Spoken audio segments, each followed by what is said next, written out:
What's up, guys? How's it going? Today I'm going to go over how to do line art, specifically for characters. I'm going to go over how I start the character and take it to the point to where before I'm going to, begin to put color and value. So this is digital. I'm using Photoshop CS5. I'm using a Wacom tablet. It's a must. And I'm using a PC. Doesn't matter what you use, PC or Mac. Alright guys, let's get started.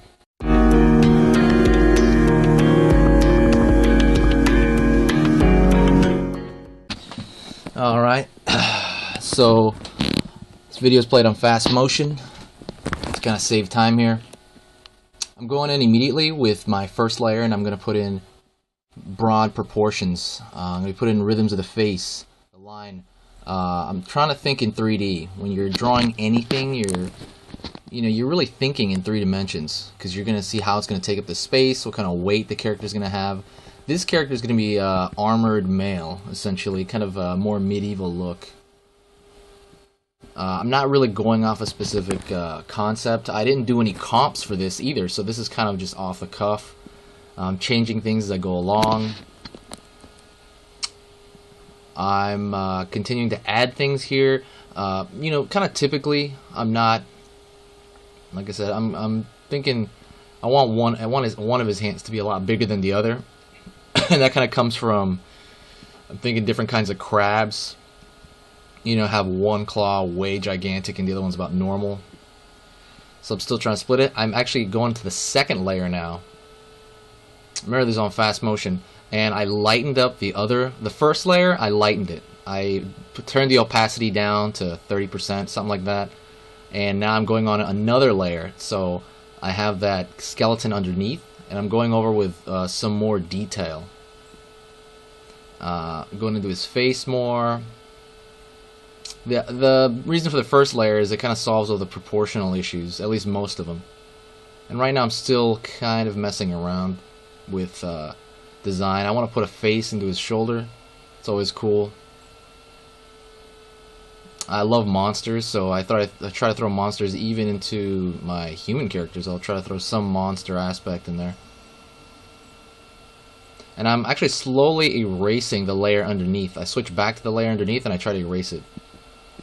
Because just to kind of get it out of the way and get more clarity.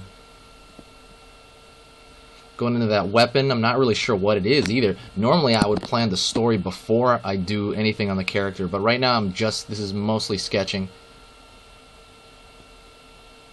And the story is kind of up for grabs. I want it to be some sort of warrior type. And I know it's one of the biggest rules that you shouldn't break. You should have your story in mind while you're doing it. Or a cheat would be doing the character and then trying to fix the story afterward, try to make it fit in. Continuing to do the lines, continuing to erase the things underneath. The lines down toward his feet are a bit darker than I would normally do it.